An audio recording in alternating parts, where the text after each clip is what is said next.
Assalamualaikum warahmatullahi wabarakatuh. Saya Nur Atia Munira binti M. Amin dari kumpulan 8 akan membentangkan pengenalan bagi talfiq. Perkataan talfiq diambil dari perkataan bahasa Arab iaitu lafaqa yalfiqu lafiqan yang bermaksud menyatukan, mencantumkan, menggabungkan, mencampurkan. Dari segi bahasa, ia bermaksud melipat antara satu sama lain. Dari segi istilah, talfiq bermaksud menyatukan dua atau lebih pendapat untuk membentuk sesuatu hukum yang baharu. Secara keseluruhannya, talfiq ini bermaksud mengenal pasti pendapat dari para ulama yang paling mudah dan bersesuaian dengan masalah yang timbul dan membentuk sesuatu hukum yang baharu. Hasbi Ash-Shiddiqi mendefinisikan talfiq sebagai mengambil beberapa hukum berkaitan dengan penjelasan dan pandangan mazhab-mazhab yang lain dalam menyelesaikan sesuatu masalah. Pada pandangan Wizarah Al-Awqaf pula mendefinisikan talfiq sebagai memastikan kesahihan pandangan dari dua mazhab berbeza sebelum pembentukan hukum yang baru dari penggabungan pandangan-pandangan tersebut terjadi. Di Malaysia, konsep talfiq ini digunapakai sebagai sumber rasmi kedua dalam pembentukan hukum masalah fiqh selepas rujukan pertama iaitu mazhab Syafi'i. Konsep talfiq ini hanya digunapakai bertujuan sebagai melonggarkan sedikit pegangan pada mazhab untuk menyelesaikan masalah. Assalamualaikum warahmatullahi wabarakatuh. Nama saya Siti Nur Zulaika binti Zulkifli. Saya akan membentangkan tajuk bahagian talfiq dan syarat-syarat talfiq. Pertama, bahagian talfiq. Talfiq terbahagi kepada dua. Pertama, talfiq dalam ijtihad dan kedua, talfiq dalam mazhab. Okey, kita lihat talfiq dalam ijtihad terlebih dahulu. Maksud talfiq dalam ijtihad ialah dua atau lebih orang yang berijtihad dalam satu masalah yang sama tetapi mempunyai pendapat yang berbeza-beza antara satu sama lain. Ada dua pendapat mengenai hukum talfiq dalam ijtihad ini. Pendapat pertama, Iman Al-Ghazali dan Iman Al-Asnawi mengatakan hukumnya harus bagi mujtahid yang lahir kemudian untuk mengeluarkan pendapat yang ketiga, tapi dengan syarat mujtahid itu perlu mengetahui masalah yang diijtihadkan itu adalah masalah yang berkaitan dengan khilaf dan tidak ada sepakat antara mujtahid. Dan pendapat kedua ialah Iman Al-Bazdawi, hukumnya adalah tidak harus kerana penerimaannya telah dipersetujui oleh ulama sebelumnya. Dalam penerimaan dua pendapat berbeza iaitu ijma'. Seterusnya ialah talfiq dalam mazhab. Talfiq dalam mazhab bermaksud orang awam yang beramal dan mengikuti beberapa mazhab dalam satu masalah. Secara umumnya, ulama tidak menggalakkan muqallid mengikut mazhab selain mazhab yang diikuti. Namun begitu, menurut pandangan yang lebih kukuh, muqallid diberikan kelonggaran untuk beramal dengan mazhab lain apabila dalam keadaan darurat atau dalam keadaan yang memerlukan. Contohnya, di Malaysia, kita mengikut mazhab Imam Syafi'i tetapi ada sesetengah perkara kita mengikut mazhab lain. Seperti dalam pembayaran zakat fitrah. Jika pembayaran zakat fitrah, jika menurut Imam Syafi'i perlu dibayar dengan makanan asasi seperti gandum, beras atau tamar dan tidak boleh dibayar dengan duit. Manakala tetapi di Malaysia dibolehkan membayar zakat fitrah dengan duit dengan alasan mengikut mazhab Imam Hanafi. Okey, seterusnya kita lihat kepada syarat-syarat talfiq. Syarat talfiq ada 3. Pertama, amalan yang diamalkan itu mestilah tidak bercanggah dengan ijma'. Contohnya, perkahwinan tanpa mas kahwin dalam perkahwinan mut'ah. di mana tidak ada sebarang mazhab yang mengharuskan perkahwinan tanpa mas kahwin. Dan malahan ia adalah salah satu asbab perkahwinan mut'ah tidak diterima. Perkahwinan mut'ah atau erti kata lain perkahwinan kontrak, dan perkahwinan kontrak ini tidak dibenarkan sama sekali dalam Islam. Yang kedua ialah perkara tersebut hendaklah mempunyai dua pendapat atau dua mazhab yang diamalkan tidak menghasilkan matlamat pada hakikat amalan yang satu. Contohnya, seseorang itu mengambil wuduk dengan mengusap sebahagian kepala sahaja. Seseorang itu mengambil wuduk dengan mengikut mazhab Imam Syafi'i, iaitu mengusap hanya sebahagian kepala sahaja. Lalu dia menyentuh isterinya dan pergi solat dengan alasan mengikut mazhab Imam Hanafi, iaitu jika menyentuh wanita ajnabiyah tidak membatalkan wuduk, maka solatnya terbatal kerana wuduk yang dilakukan itu tidak diterima oleh mana-mana imam mujtahid. Imam Syafi'i mengatakan jika menyentuh wanita ajnabiyah wuduk akan batal, dan manakala dalam mazhab Imam Hanafi tidak sah wuduk jika tidak mengusap 1/4 kepala. Dan yang syarat ketiga ialah perkara yang diamalkan itu bukanlah amalan yang disepakati oleh ulama tentang batalnya. Sekian daripada saya. Assalamualaikum warahmatullahi wabarakatuh. Nama saya Ni Mirza binti Muhammad Razilan. Jadi hari ini saya akan membentangkan berkenaan hukum talfiq.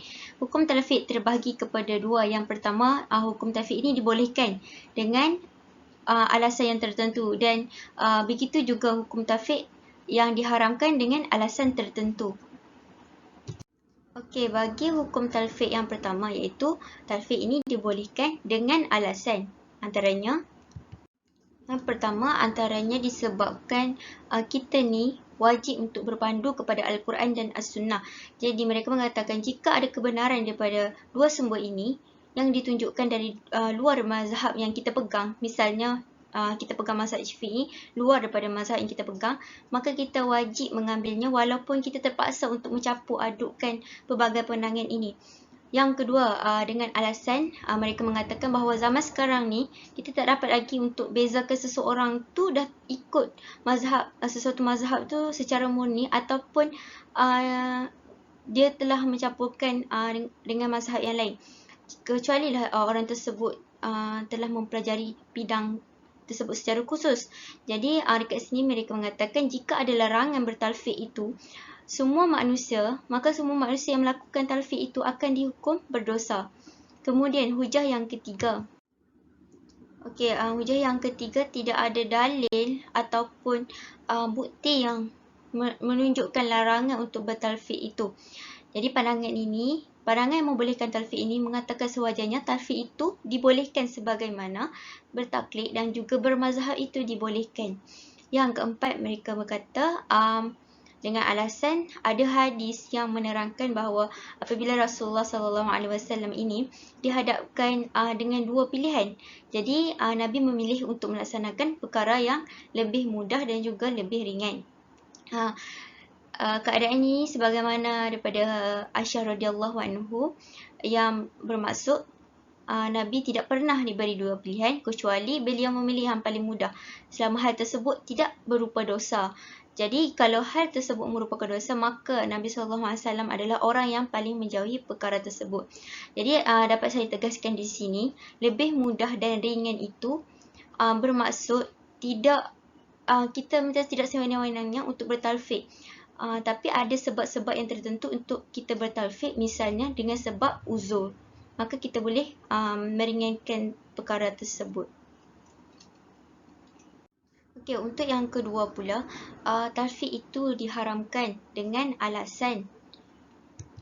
Okey, yang pertama, dengan talfiq ini mereka mengatakan bahawa talfiq ini akan membentuk dua hukum yang ulama sepakat sebagai hukum yang ketiga. Jadi benda ni dah bertentangan dengan apa yang ulama sepakati. Jadi benda ni, talfiq ni diharamkan sebab akan mendatangkan hukum yang ketiga.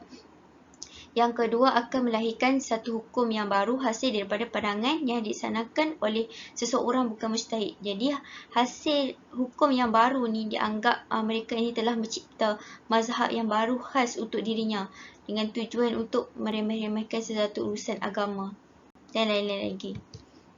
Yang ketiga, dengan hujah mengatakan talfiq ini diharamkan sebab tak ada dalil pun yang membenarkan talfiq dan tidak ada dalil pun yang membolehkan talfiq antara mazhab. Jadi keadaan ini sebab ulama salaf yang terdahulu tak pernah lakukan, dan kalaupun dilakukan seumpama melaksanakan talfiq, sebenarnya bukan talfiq akan tetapi merupakan ijtihad. Yang keempat, talfiq ni akan menjadikan hawa nafsu kita ni sebagai ukuran untuk kita melakukan ibadah. Jadi akan menjerumus kita ni untuk meremeh-remehkan dalam urusan agama. Jadi apa yang saya dapat simpulkan di sini bahawa kedua pandangan ini perlu membuat penelitian berkenaan faktor positif dan faktor negatif untuk menggunakan talfiq ini, supaya faktor negatif yang akan terhasil dapat diminimumkan, sebab dikhawatiri para ulama yang mutakhir ini lebih bertegas nak bertahan bahawa talfiq ini adalah haram. Jadi faktor positif itu pula perlu pastikan dalam penggunaan talfiq ni hanya dibenarkan untuk mencapai objektif yang ditetapkan oleh syariah sahaja. Okey, seterusnya saya akan menerangkan juga berkenaan faktor-faktor berlakunya talfiq di Malaysia. Okey, faktor berlakunya talfiq di Malaysia ni adalah disebabkan masyarakat Melayu ni telah didedahkan dengan talfiq. Kita boleh lihat melalui sejarah perkembangan Islam dekat Malaysia ni. Yang pertamanya, kedudukan tanah Melayu. Jadi kita telah maklum bahawa Melaka ni adalah merupakan tempat destinasi dan juga merupakan laluan perdagangan antara bangsa. Jadi masyarakat Melayu telah terdedah kepada mazhab-mazhab yang lain selain daripada mazhab Syafi'i apabila pedagang-pedagang luar yang bukan bermazhab Syafi'i. Jadi perkara ini telah menambah pengetahuan masyarakat Melayu bahawa ada kaedah lain untuk kita memenuhi tuntutan syariat Islam. Tapi mereka ni tidak menukarkan pegangan yang telah sedia ada.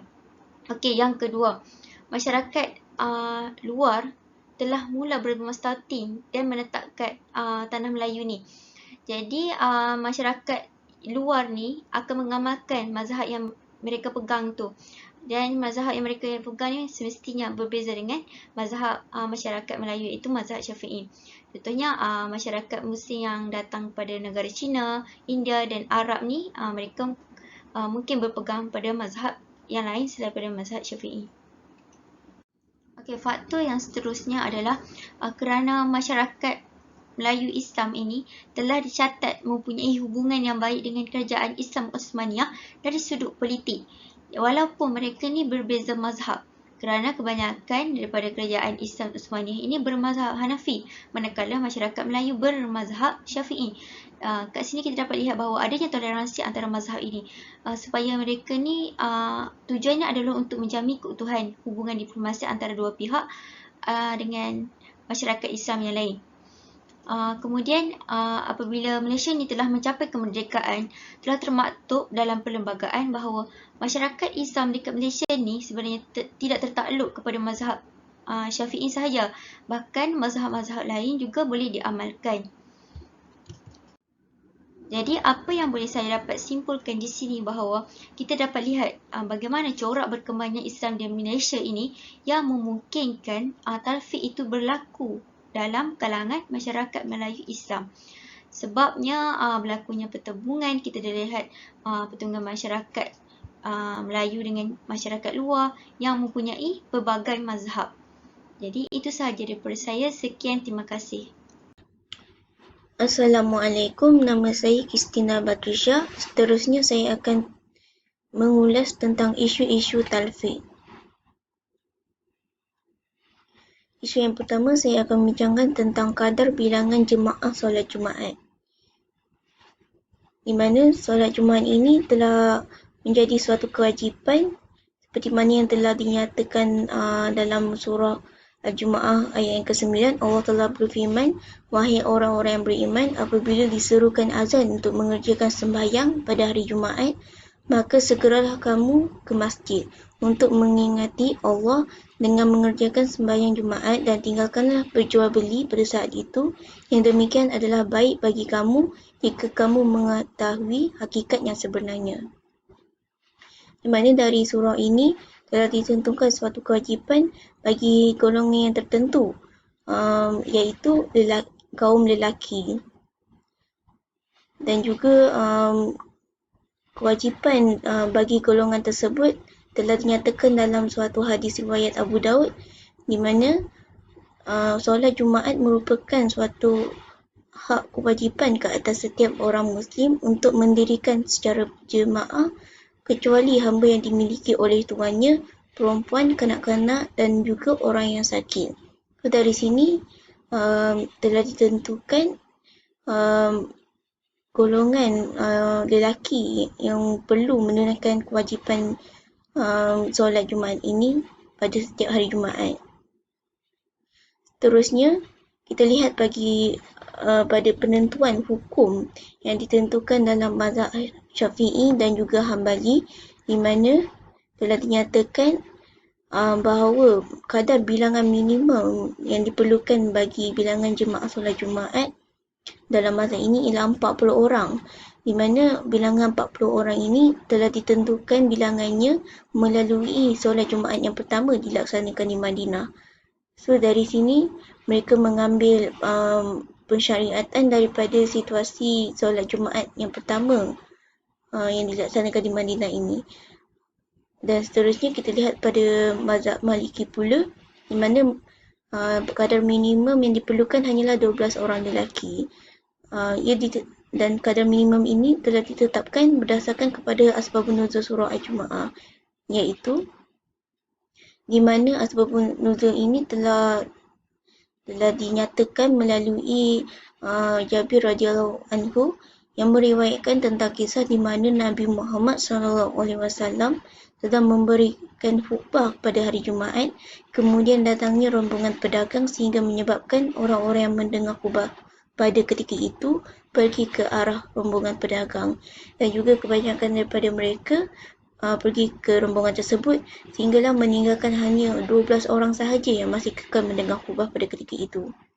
So, dari sini turunnya ayat dalam surah Al-Jumu'ah yang ke-11, di mana Allah berfirman, dan apabila mereka melihat perdagangan atau permainan, mereka segera menuju kepadanya. Mereka tinggalkan engkau Muhammad sedang berdiri berkhutbah.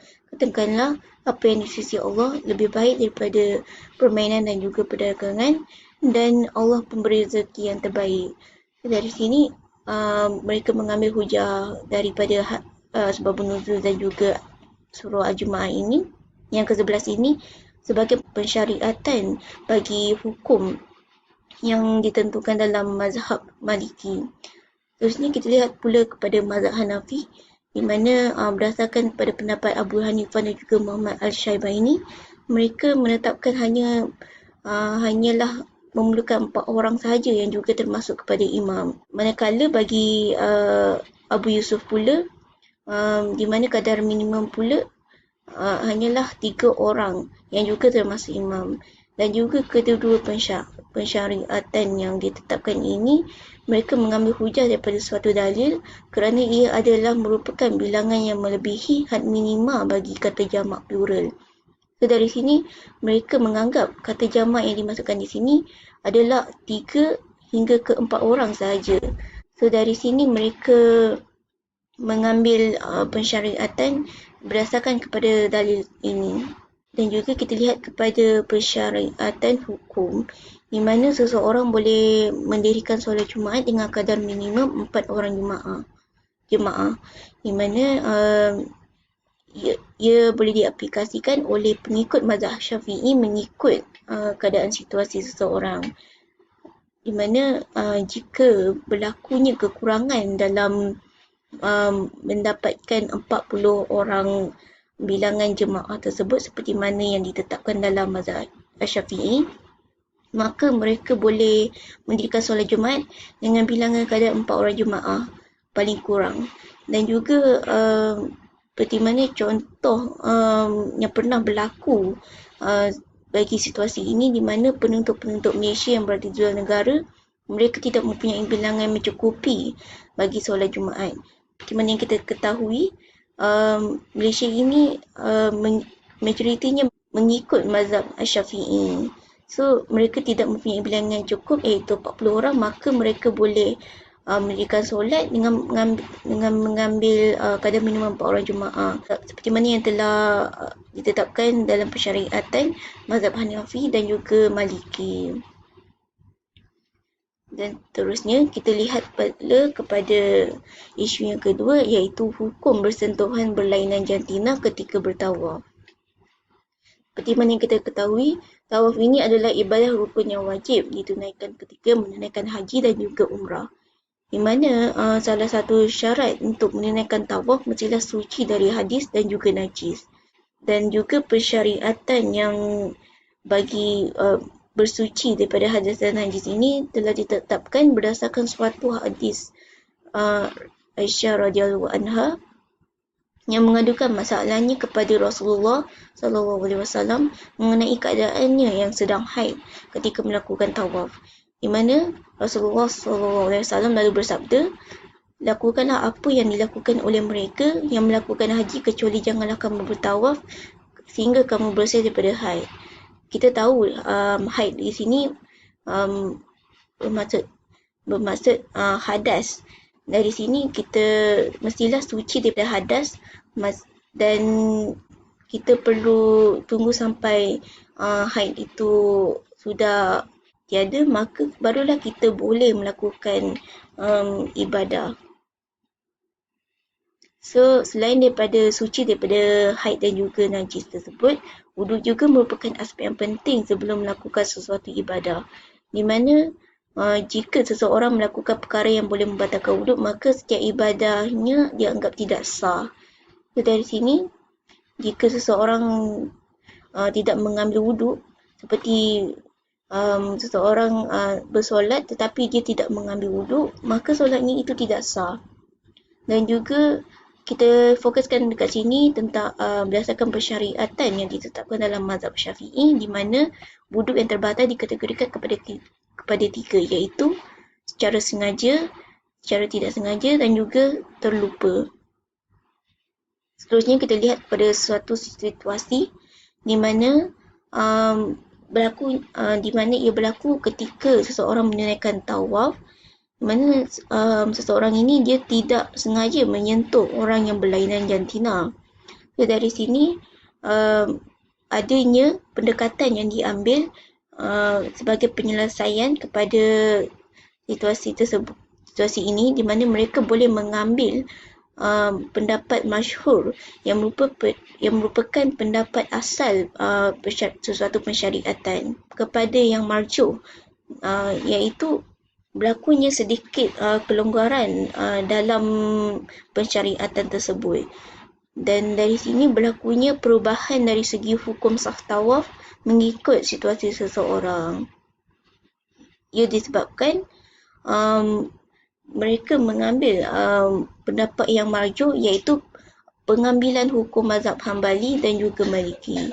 Dari sini dalam persyariatan hukum mazhab Hambali dan juga Maliki, ia ditetapkan sentuhan di antara lelaki dan juga perempuan tidak membatalkan wuduk jika tidak disertai dengan syahwat.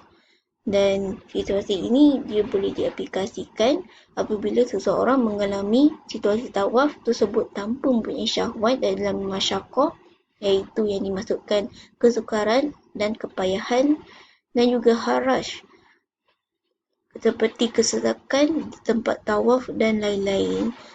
Apa yang dimaksudkan dalam masyaqqah ini, kesukaran dan juga kepayahan ini, apabila seperti mana yang kita tahu, tawaf kan dia mempunyai ramai umat Islam.